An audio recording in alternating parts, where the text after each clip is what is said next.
Bueno, ellos son Giselle Ricur, que es médica oftalmóloga con un MBA y es candidata también a un doctorado. Es la CEO de Llamando al Doctor. Es experta en telemedicina y miembro del College of Fellows American Telemedicine Association. También es docente, consultora y autora en materia de tecnologías de la comunicación en salud, tecnologías disruptivas, implementación de programas en salud virtual y miembro del comité editorial de la Telemedicine and eHealth Journal y del Telemedicine and Telecare Journal. Y también la está acompañando Ricardo Gordillo, que es médico especialista en emergentología, médico asistente de de la Unidad Médica Presidencial Argentina y director médico en Llamando al Doctor. Y ellos dos nos van a presentar la charla sobre pandemia y virtualidad, nuestra experiencia de claramente Llamando al Doctor. Bienvenidos Giselle y Ricardo, muchas gracias por estar acá con nosotros. Muchísimas gracias, Janine, muchísimas gracias al Hospital Italiano. Estas jornadas siempre son una gran oportunidad para poder verdaderamente compartir, co-crear entre todos. Así que bueno, eso es lo que a mí, digamos, más disfruto, en poder compartir con todos ustedes nuestras experiencias. En el caso de hoy sí vamos a estar viendo un tema de virtualidad y pandemia. Como a todos, la pandemia nos ha afectado muchísimo. Me está acompañando el doctor Gordillo, que es el Chief Medical Officer de Llamando al Doctor, tal como lo presentaste, y yo que estoy de la parte de innovación como CIO de LAD. Entonces, para hablar unos minutos sobre pandemia y virtualidad, porque creo que esto nos ha afectado a todos por igual. Primero, el gran tsunami de lo que fue la transformación digital, ¿no? De lo que ha sido la revolución digital y cómo ha impactado en salud y viene impactando hace años, pero quizás la verdad es que la llegada de lo que fue el COVID y la pandemia en sí catalizó, como hemos dicho todos, ¿no? Lo que hace 30 años veníamos haciendo muchos de nosotros de una manera quizás algunos más solapados, algunos de manera más efectiva o activa. Sin duda, este bicho nos catalizó y nos impulsó y nos obligó a salir a poder surfear esa ola que de alguna manera nos estaba cambiando todos los paradigmas tal como los conocíamos. Si vemos este ejemplo, por ejemplo, de Forbes, Forbes en el 2015 pronosticaba que para el 2020 se iban a duplicar las consultas virtuales, ¿no? Por videoconferencia. Fíjense lo que pensábamos en el 2015. Y sin embargo, fíjense en el 2020 cómo Forbes también dijo, bueno, ahora de golpe aumentaron hasta un 2000%. Claro que esto va a depender del lugar donde nos tocó estar en su momento, de cómo cada institución enfrentó la pandemia, de qué estrategias en TICS utilizaron para salir al frente, pero no cabe duda que lo que es la consulta virtual puntualmente creció y de manera exponencial. Entonces, todos, no importa fuésemos proveedores, prestadores, financiadores, pacientes, comunidad, todos nos vimos inmersos en esta realidad que había que seguir viviendo, que había que seguir teniendo nuestro contacto con el sistema de la salud y cómo llevarlo a cabo. Y alrededor nuestro se empezó también a gestar un mercado, porque todo servicio implica un mercado, implica un comprador, implica un oferente, implica una transacción. Fíjense que en Estados Unidos ya estaban hablando en McKinsey de un negocio verdaderamente de $250 billones para todo lo que iba a ser el post-COVID. Entonces, algunos países ya lo están transitando, otros están llegando a ese punto, pero claramente, y como han dicho algunos de los panelistas anteriores a esta sesión que tenemos hoy, esto llegó para quedarse. Ahora, ¿cómo se queda?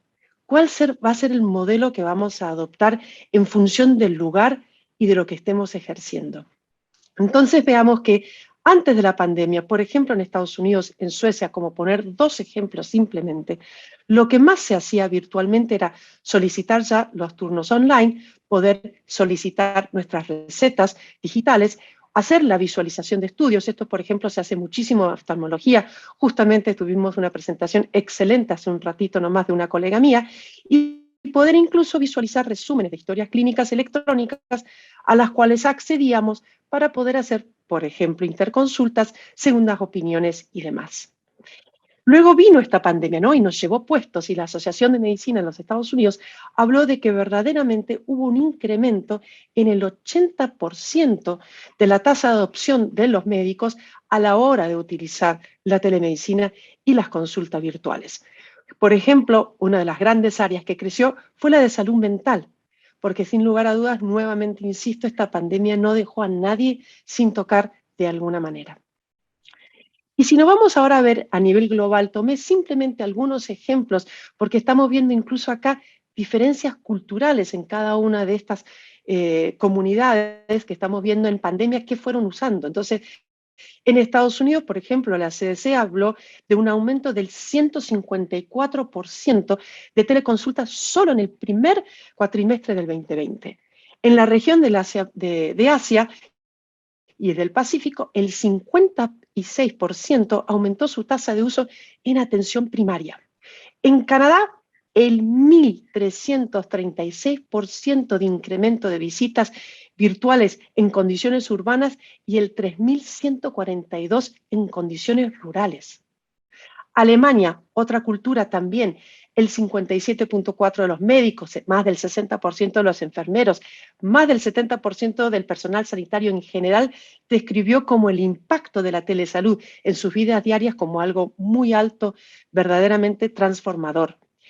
En la India hubo un aumento y se estima en un aumento mayor del 31% en simplemente en el mercado que implica la telemedicina de lo que va a ocurrir desde que empezó la pandemia el 2025, y esto me llamó la atención también, ¿no? Indonesia, una tasa de uso, un incremento en el 101% de las apps en telemedicina.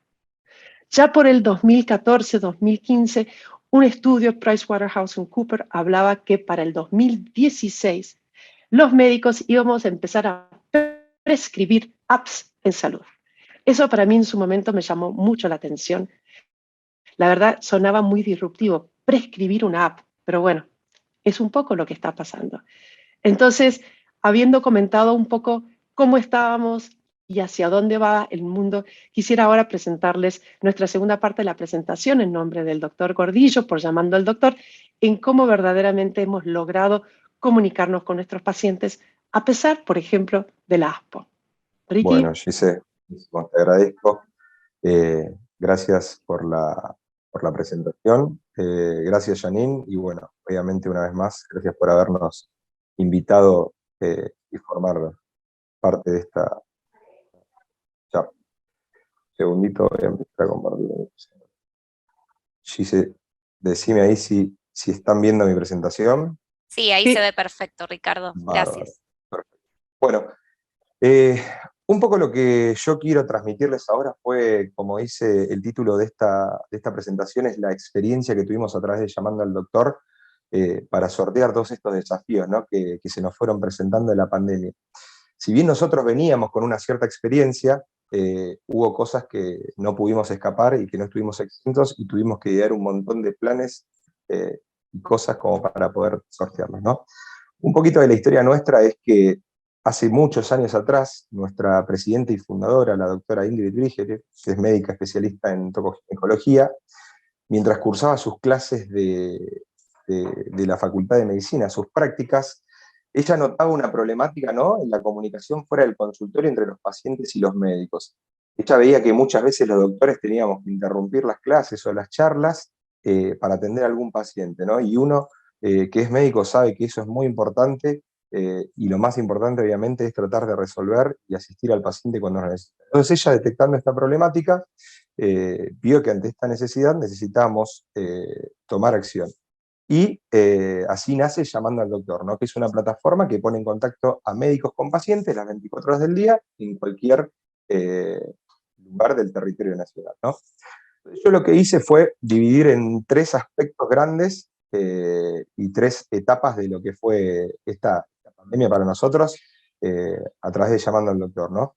Como para que se dieran una idea y no aburrirlos mucho con números, yo les quise mostrar acá brevemente cómo estábamos parados nosotros antes de que arranque la pandemia, ¿no?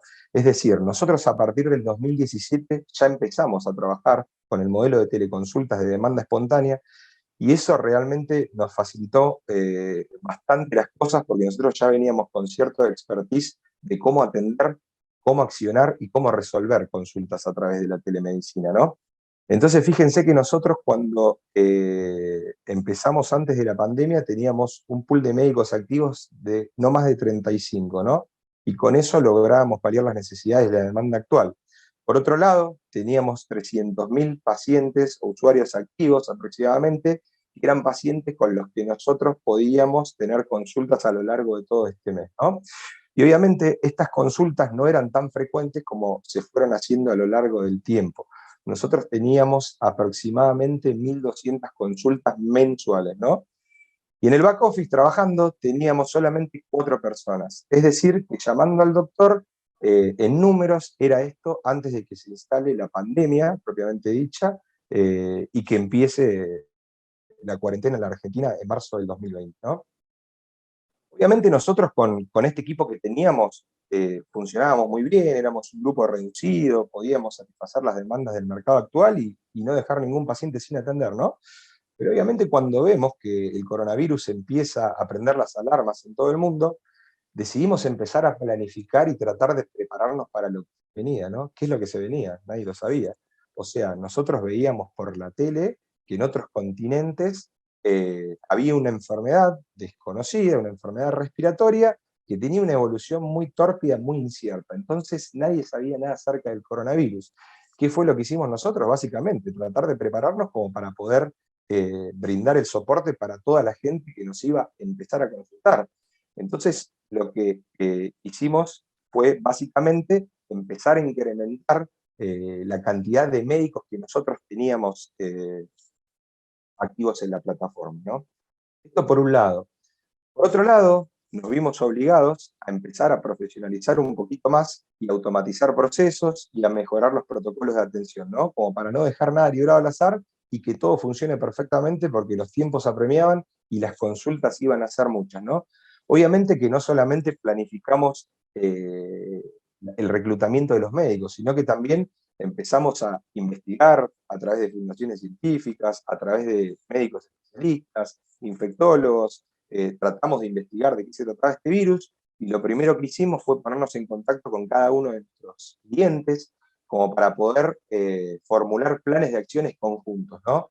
Eso fue la verdad una tarea titánica, diría yo, que tuvimos desde la parte de nuestro back office, desde la parte de coordinación y desde la parte médica, si se quiere, porque eran muchos prestadores que nosotros ya veníamos trabajando y tuvimos que pulir un montón de procesos y la verdad que trabajamos incansablemente día y noche durante meses y años, y hoy en día lo seguimos haciendo, ¿no? Entonces, una vez que nosotros nos empezamos a juntar con los clientes, empezamos a ver la resistencia. ¿Por qué? Porque veíamos que ya no solamente íbamos a tener que atender pacientes por demanda espontánea, ¿no? Ya veíamos que las necesidades eran otras, habían pacientes enfermos de coronavirus que habían que seguir. Entonces ahí empieza la resistencia de los prestadores y de los pacientes. Che, pero a mí me va a seguir un médico por telemedicina, ¿cómo me va a revisar? ¿Cómo me va a atender? ¿Cómo voy a hacer si me siento mal para ir a una guardia cuando en ese momento nosotros estábamos todos acuarentenados y sabíamos que teníamos que evitar el contacto con otros posibles portadores para no enfermarnos, ¿no? Entonces acá es un poco donde se empieza a poner un poquito más difícil la situación y tenemos que empezar a pulir estos protocolos y empezar a trabajar en conjunto, ¿no? Empezamos a armar equipos de trabajo que eran limitados como para que el margen de error sea mínimo, ¿no? Por otro lado, las consultas no paraban de crecer. Ustedes saben que los medios de comunicación también influyeron bastante y había mucha desinformación, ¿no? Entonces, lo bueno que tiene la tecnología es el acceso a la información, pero por otro lado, si esa información no está bien distribuida o bien transmitida, puede traer consecuencias no tan felices, ¿no? Entonces nosotros empezamos a trabajar con este equipo y de un día para el otro empezamos a notar que las consultas crecían, pero estrepitosamente, ¿no? Muy rápido y muy aceleradamente. Entonces, fíjense cómo nosotros de 35 médicos en pocas semanas tuvimos que ayornarnos a las necesidades de los pacientes y conformamos un equipo de casi 150 médicos. De esos pacientes que teníamos activos de 300.000, pasamos en poco tiempo a 950.000 usuarios, ¿no? y miren cómo se incrementaron la cantidad de consultas. Pasamos de tener 1000 consultas por mes a tener 20.000 consultas por mes. Una de las cosas que nos suaviza a nosotros el impacto de esta primera ola es que tuvimos una cuarentena muy larga y eso hizo que los casos se fueran espaciando cada vez más y no explotaran todos juntos, ¿no? Fíjense cómo en el back office de 4 pasamos a ser 15, pasamos a conformar un equipo propio de IT, pasamos a conformar y a consolidar el equipo de atención al usuario. Es decir, teníamos gente trabajando día y noche para satisfacer las demandas de nuestros pacientes y por otro lado, no queríamos dejar a nadie sin atender, porque había mucha paranoia, mucha psicosis, mucha desinformación, y nosotros tratábamos de brindar esa contención y esa atención para con todos nuestros pacientes. Obviamente esto no se detuvo, y en el pico de la segunda ola, en junio del año 2021, si no me equivoco, en este año, esto fue cada vez peor, y es decir, peor en cantidad de números, ¿no? Fíjense cómo nosotros volvimos a crecer, a pegar un nuevo salto. ¿Por qué? Porque por un lado las medidas de relajación hicieron que la gente empiece a tener más contacto con otros. Por otro lado, algunas variables de las cepas del coronavirus hicieron que este virus sea un poco más transmisible, y fíjense cómo nosotros pasamos a tener días de 4.000 y 5.000 consultas. Realmente fue algo muy difícil de manejar, fue algo que superó la capacidad de respuesta, creo yo, a nivel mundial de todas las instituciones sanitarias. Nosotros lo pudimos ver, ni los países más preparados y más desarrollados en el ámbito de salud pudieron brindar una capacidad de respuesta del 100%, más aún con un virus que no era del todo conocido, ¿no?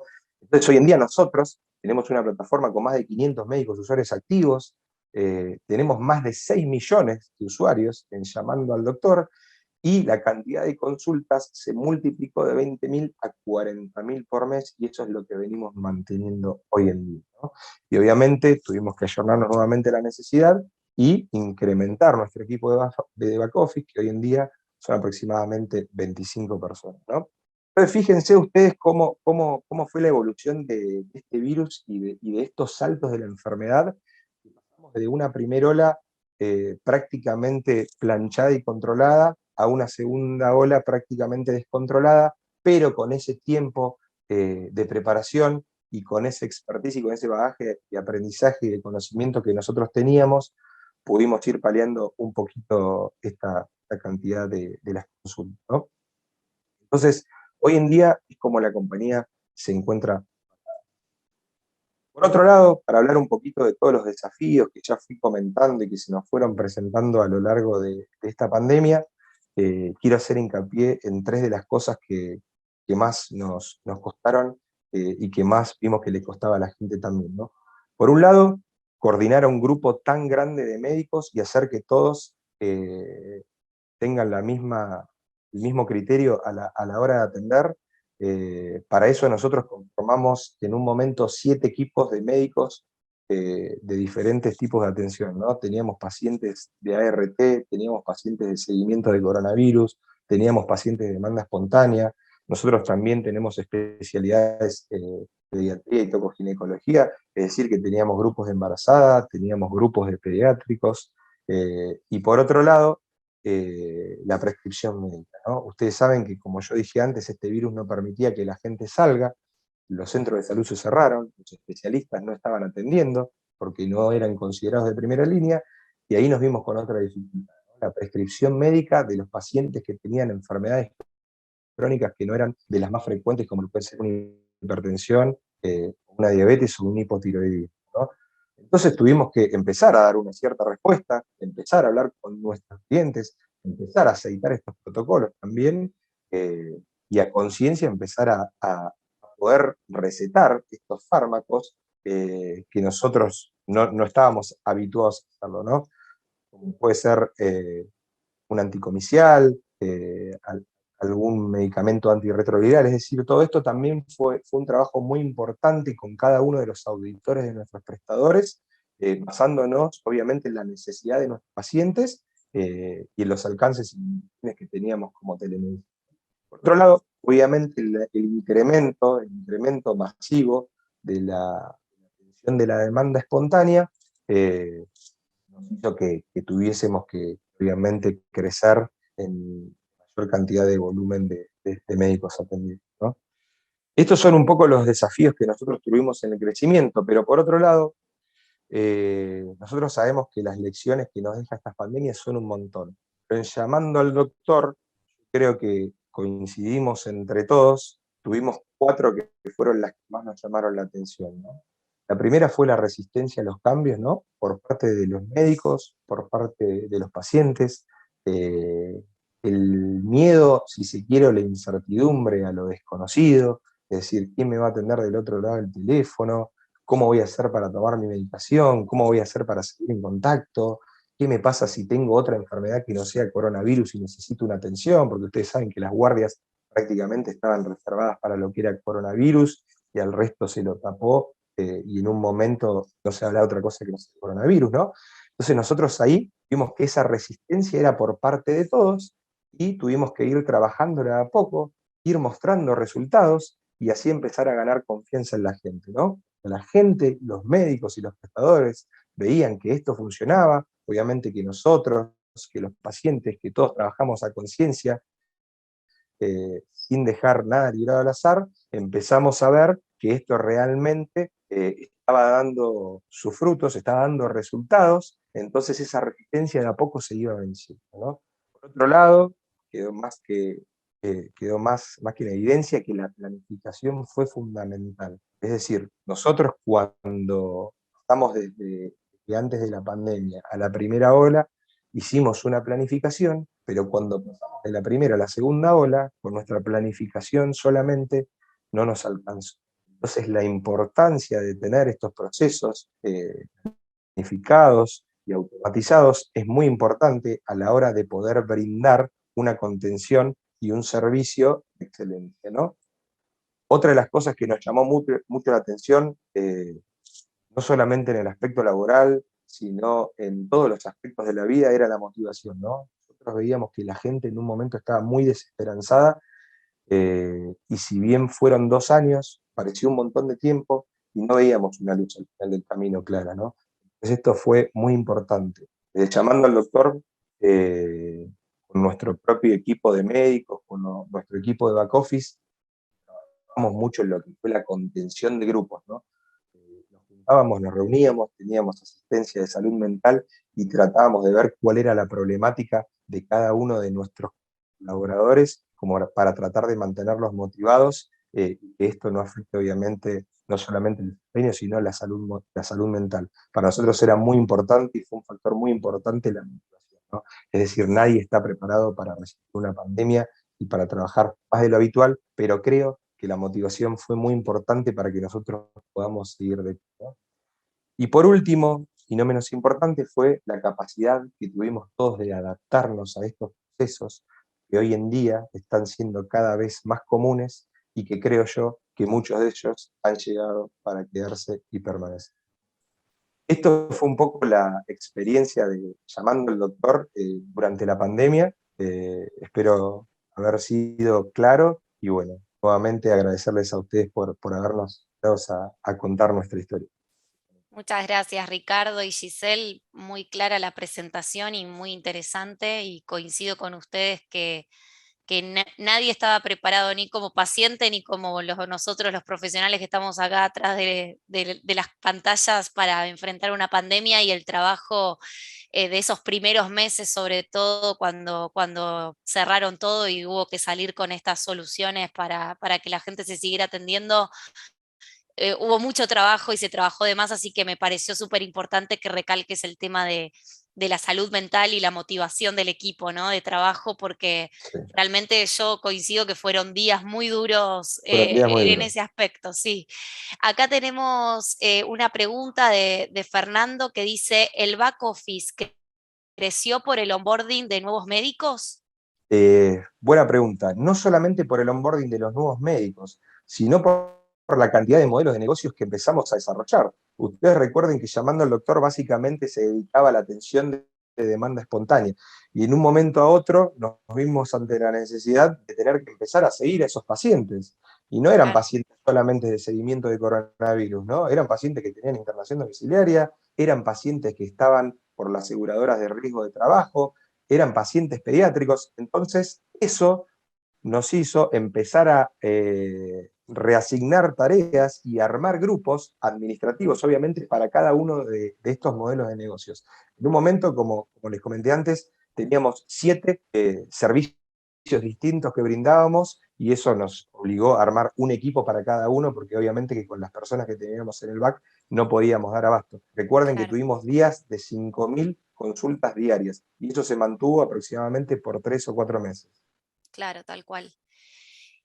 Acá dice Gustavo, ¿sintieron impacto en la infraestructura? ¿Cómo lo manejaron y cómo gestionaron esa Bueno, capacidad a incrementar junto con el desarrollo del negocio, considerando que no era claro el horizonte de crecimiento?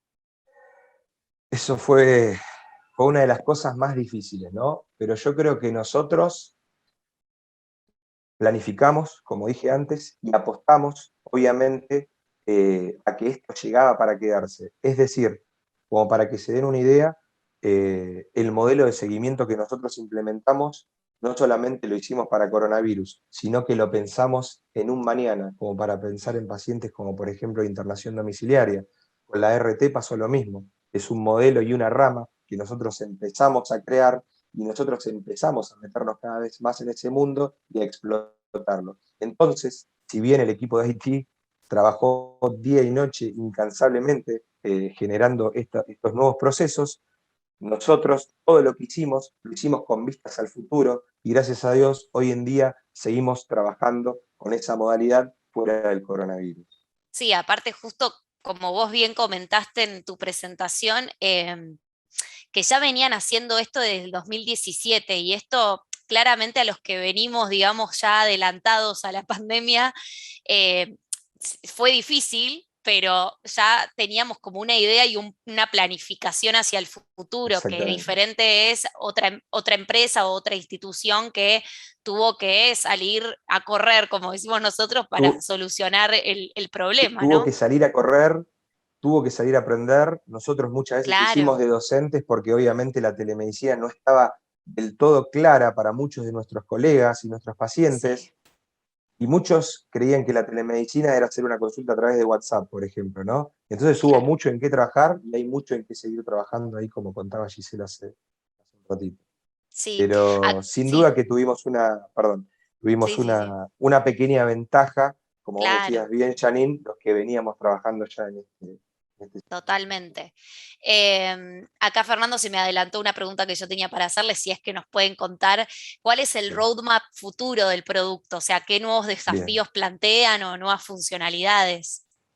Ahí, si no les molesta, yo lo puedo decir perfectamente, pero me gustaría dejarla participar allí. Sé que es Sí, sí, nuestra por genia ahí en supuesto, la sí. innovación, así que Gise, si no te molesta, te dejo un segundito. Bueno, gracias Ricky, gracias Janine. Bueno, mira, en realidad nosotros lo que estamos planificando es el acompañamiento del paciente, y hoy tenemos un nuevo ciudadano que tiene nuevas demandas, que quiere estar en contacto y quiere de alguna manera también poder autogestionarse su salud. Entonces, en el roadmap de Llamando al Doctor, si bien el core ha sido siempre una demanda espontánea, nos estamos volcando hacia el futuro el poder estar siempre presente en donde el momento y en el lugar en donde el paciente nos necesite. Siempre utilizando hoy por hoy la tecnología móvil, obviamente es la que ha tenido mayor penetración, pero eso no significa que no nos vayamos a valer del Internet de las cosas médicas y de otros dispositivos que pueden ir, digamos, robusteciendo este ecosistema, digamos, que tenemos hoy en salud digital. Así que yo creo que ese es el futuro, ¿no? Estar presente en el momento que el paciente nos necesita con cada una de sus demandas, y facilitándole la autogestión también de su propio cuidado, porque yo creo que esto no es solo para la enfermedad, ¿no? Es decir, Ujú, tenemos que estar presentes en el continuum sí, del proceso de atención. en la Entonces, también prevención también, sí, exactamente, súper es importante. hablar de salud, es hablar de bienestar, es hablar de no solo del momento que estoy enfermo, ¿no? Es una cosa mucho más longitudinal y no tan episódica, ¿no? Tal Entonces, cual. bueno, hacia allá va nuestro roadmap. Tal cual.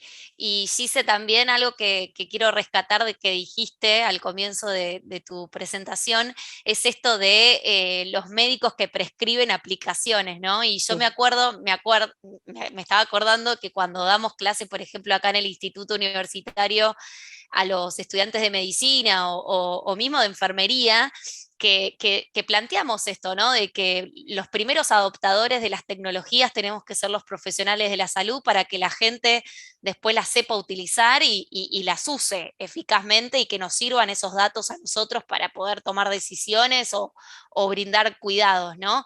Entonces me parece que esto que vos dijiste es algo que también en todos los que estamos escuchando acá y que tengamos alguna oportunidad de trabajar en las carreras de grado, ¿no? O en las formaciones previas, de poder incorporar esto, ¿no? Esto de las tecnologías, en que como profesionales tenemos que conocer que esto existe y que es algo que ya existe ahora y que va a seguir incrementándose en el futuro y en las próximas generaciones. Son dos responsabilidades las que tenemos. Uno, responsabilidad como sistema en salud nosotros, no solo conocerlo, sino saber indicar, porque algo que comentó Ricardo es el tema de la infodemia.